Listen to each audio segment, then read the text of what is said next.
Hey y'all, welcome back. I'm Shayna Cersei and I'm so excited to paint with you today. Today we are going to dive into another page in our watercolor journal books and we're just going to paint some flowers. So these are going to be wide petaled flowers and we're just going to fill up our page. We're going to play with some different colors and just have fun, kind of meander through the page.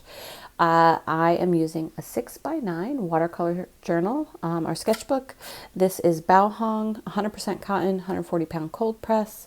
I still have two palettes sitting out here. I have my Core and my Cadmium. I think I'm going to use my Cadmium. So these are student grade paints, just to give you an idea of that. Maybe I'll mix it up with the two and you can see the difference. I have a silver black velvet brush. This is a size 12. I also have a size 8 here. Yeah, and we're going to get started. So the first thing I'm going to do is I'm going to make a color. What color do we want to make here? I'm going to use my Cadmium, C-O-T-M-A-N. I'm going to use Phthalo blue that's in here and Alizarin crimson in here, and it's going to give us a dusty purple. But I'm going to make a bunch of it. And the difference between, the big difference between Cadmium, it's a student grade paint, versus Core, which is technically a more professional grade paint, is that you have to do a little bit more work to get really intense colors, where you saw I did a lot of scrubbing and a lot of pulling out paint and color. Over here, I'd do 1 or 2 swipes and I'd have just as much pigment. So that's one of the big differences. All right, so I'm just going to I loaded up my brush with this purpley violet color, a little bit dusty, and I'm going to put a bunch of big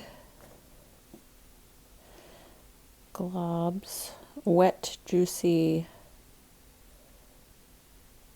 dots around a center, just like that.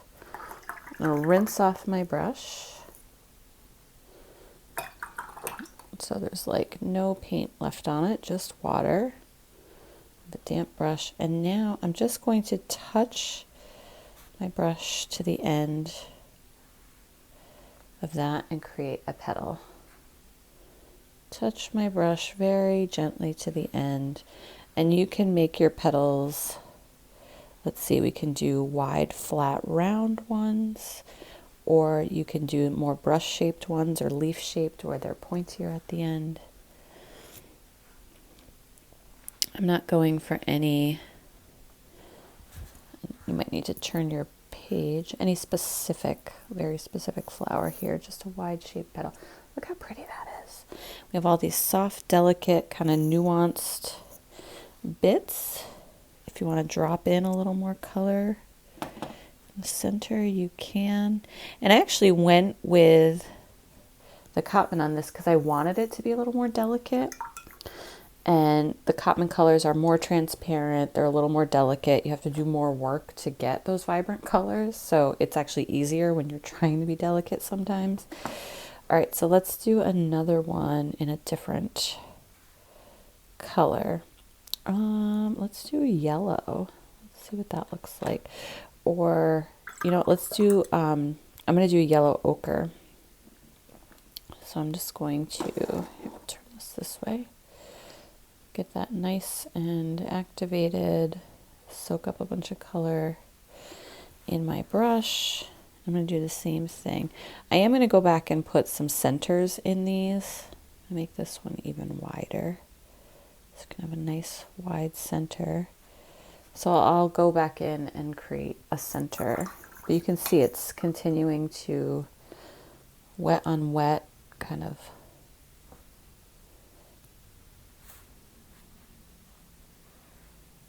bleed and move.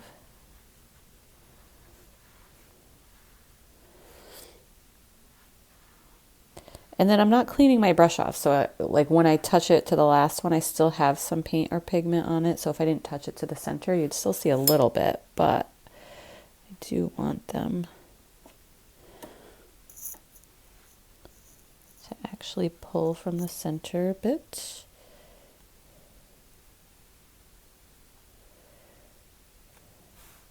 can even go from the top down.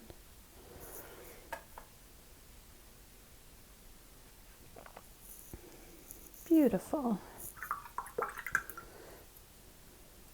This one is blending and bleeding out that wet on wet quite a bit, as you can see here. So I'm going to go back in momentarily after it dries a little bit more and add some more detail to the center. We'll let that one dry the way it is. Let's see what other colors we have. We'll add some green foliage. Let me do maybe something that's a little more blue. Actually, I'm going to rinse this off. I'm going to pull out my Ultramarine, which Ultramarine is very stubborn in this Cotman set. It takes a lot to get a lot of pigment out of here.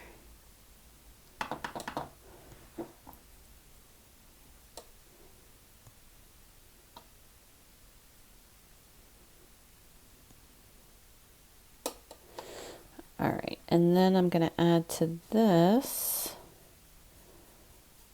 What am I going to add? I'm going to add burnt sienna. Am I going to add burnt sienna? Yes. Which burnt sienna is like an orangish, an orangey brown. And the opposite of blue on the color wheel is orange. So what it's going to do is it's going to start to gray it out. It's going to neutralize the color, desaturate it. So you can see we have more of a navy. So I'm just picking up little bits. And I think this is going to make a lovely little fuzzy here. All right, so I'm going to start way over here because my petals are going to be big. And yeah, let's just fill up this whole page.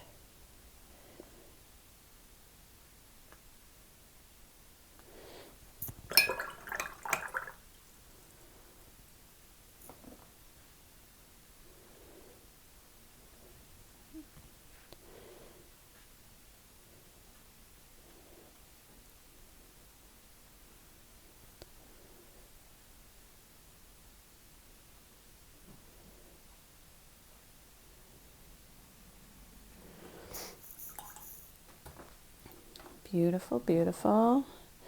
And let's go back to, let's just stick with these three colors. And you know what? I'm going to try to fill up the page with flowers in these three colors, and then we'll fill in the centers. I still had a little blue in my brush on this one, but that's okay. I'm going to go with it. This one's very light and delicate. Oh, and now I added way too much. I picked up some. I'm going to go right off the page here. Go.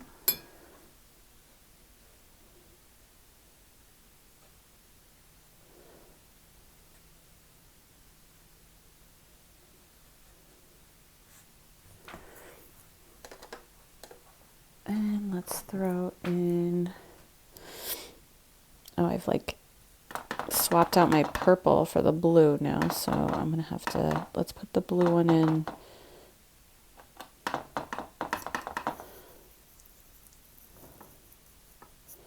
Put another blue one in, like, I'm gonna do it right here, kind of close, and then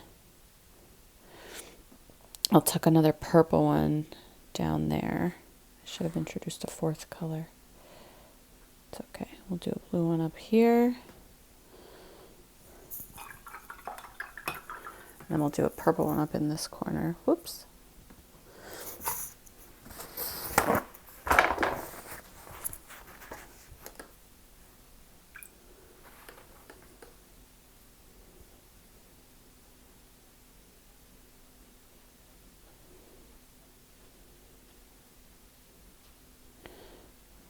right off the page, and we go right up to this flower, but go behind.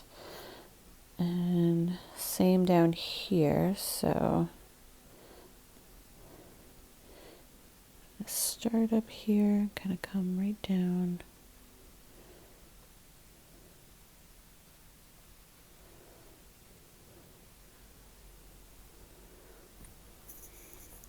Go.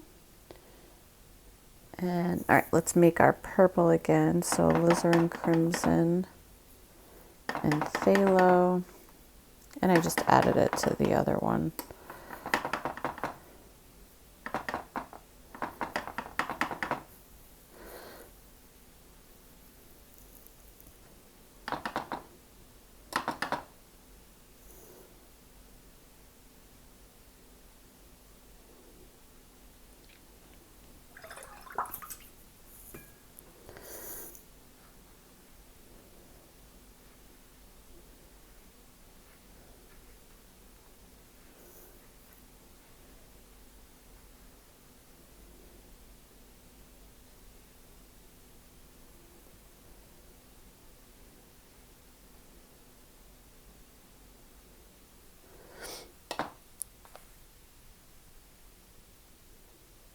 There we go. All right, so I'm going to switch to a smaller brush, my size 8, and I'm going to come back in here and I'm going to add some darker purple detail.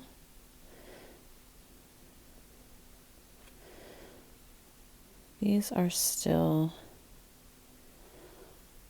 drying, so I got to let them dry.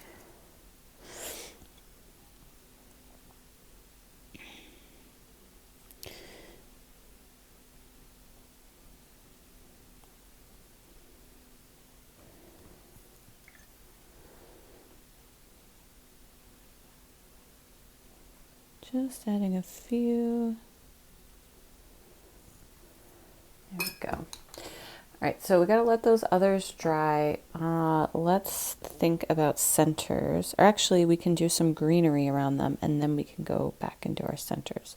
All right, so here's the difference. Let me show you the difference between my two sap greens. So I have my core and my Cadmium. Let me get a piece of scrap paper here.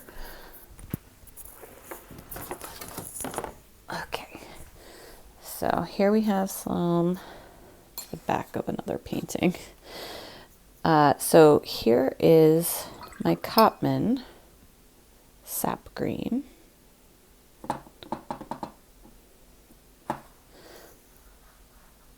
And you can kind of see it's quite bright. It's very transparent, which is fine. I don't mind transparency. And now this is the core sap green. This is much darker. It has a glow of kind of a yellow. It's much more earthy. So this is my preferred sap green, this over this. If you want to, if you only have Cadmium, do a little color. Let's say you have this little palette here and you want to get something closer to this. So let's take our sap green. I am going to add a little cadmium yellow, which is going to yellow it up even more. Okay, so it's going to be a little more yellow. We get some of those yellow undertones.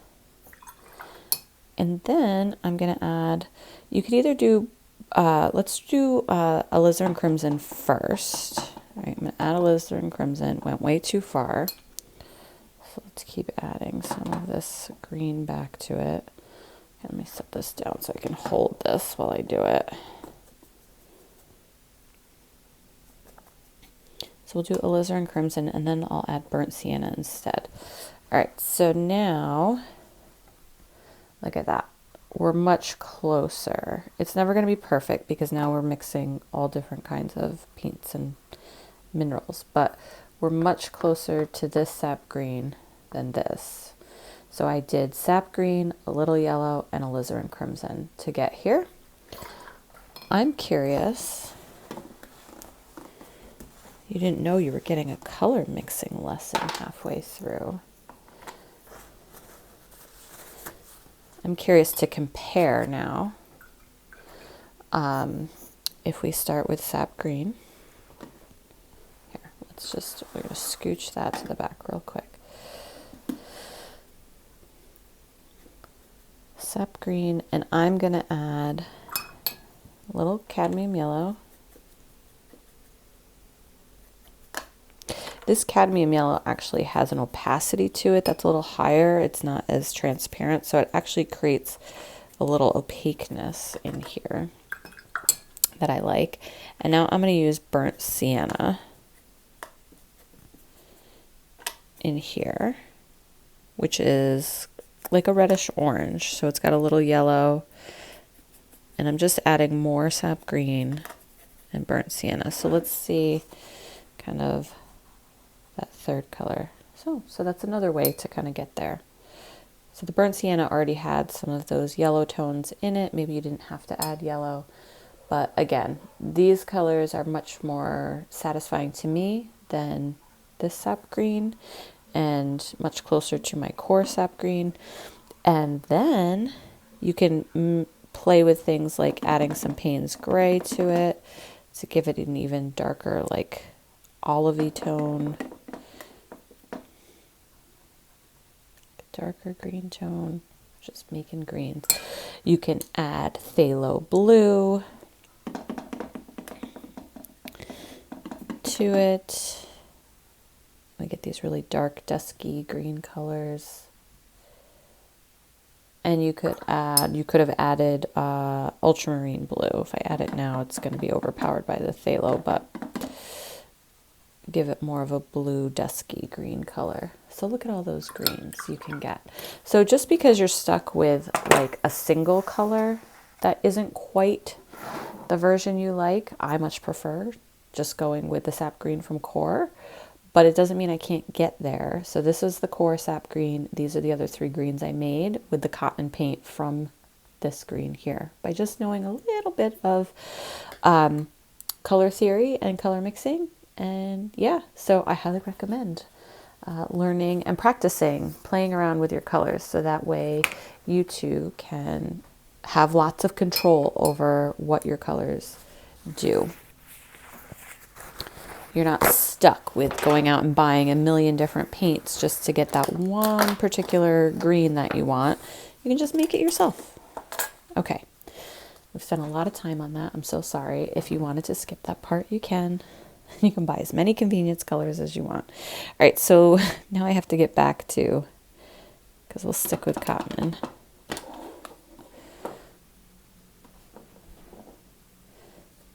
Let's see, we'll do the burnt sienna one. Okay, so now we have a green that I don't mind.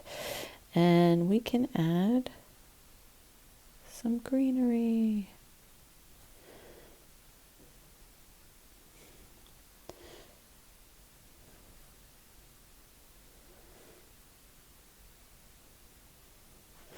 And I'm just going to fill in spaces for leaves.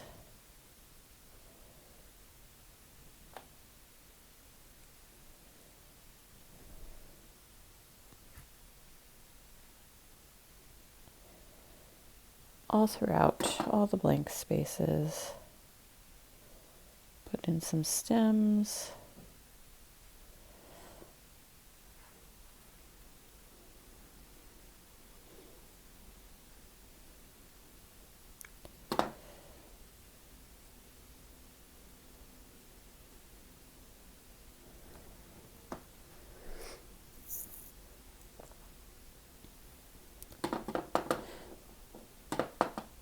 And you can even play with different versions of green. Drop in different colors, wet on wet. So I just made a slightly more blue green, just to give some variation. It won't look as flat. You can even, let's add a little yellow. Do more yellowy green right next to it.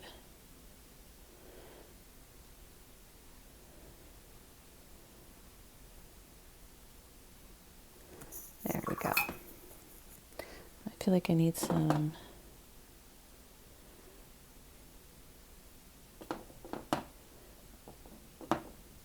So don't be afraid to play with your paints and your colors.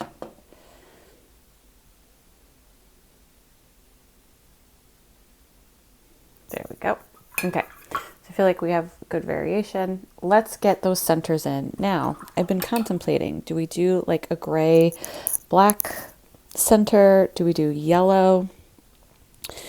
I'm gonna do yellow. So let's go back here. Oop. I'm gonna pick up some of this cadmium yellow. Let me make some space in this palette. I think we're done with our greens for now. All right, I'm gonna pick up some cadmium yellow. And on my purple ones, I'm gonna do just kind of a cadmium yellow center.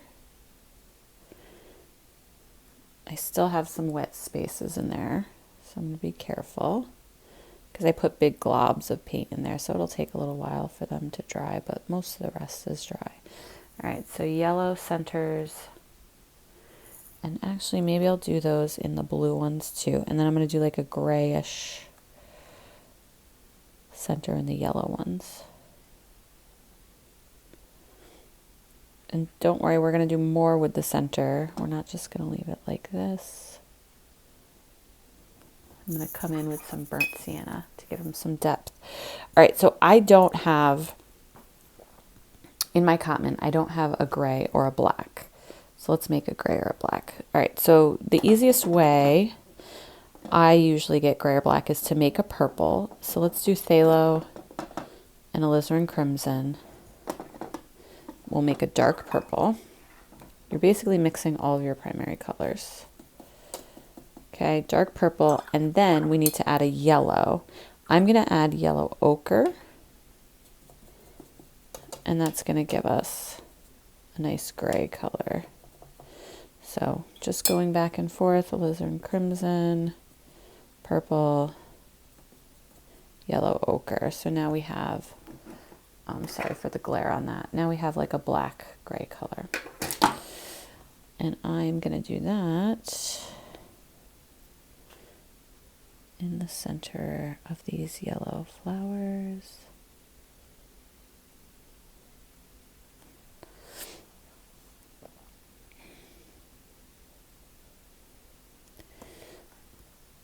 And yes, it's going to be a little lighter. We're going to add some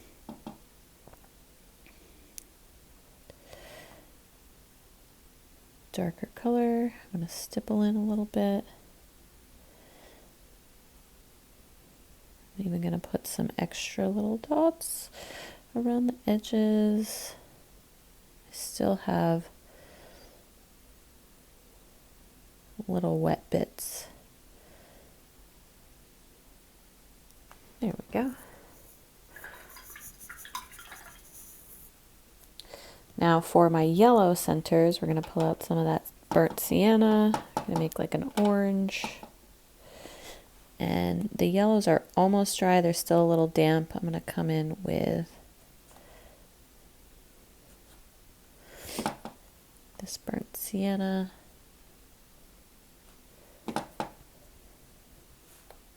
Just around the edges. This one is like super wet still.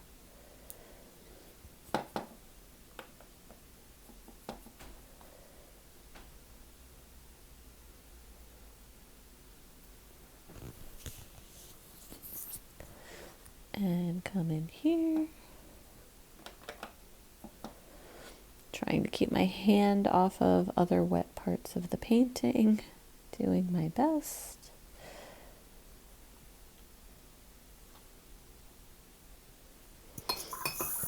And there we are. That was fun. So we did a whole like patterned page of these flowers. You can go in and add additional layers if you want. We just kind of kept it nice and loose and lazy, where we pulled out the color from the center and then added some more details to the centers and left the petals very light and delicate. So you can go through and add more details on if you want. You can even pull out, like from this one, if I just pulled out some color, like made some little veins and things like that on there, you can definitely do that, but you don't have to. All right, I'm going to leave mine as is. Thank you so much for painting with me. Don't forget to check out the description for links to supplies and materials. Go ahead and share with a friend, like the video, leave a comment, subscribe to the channel if you haven't already done so. I hope you have enjoyed your time painting and with me, and we will see you for another watercolor journal page very soon. All right, y'all, take care. Happy painting.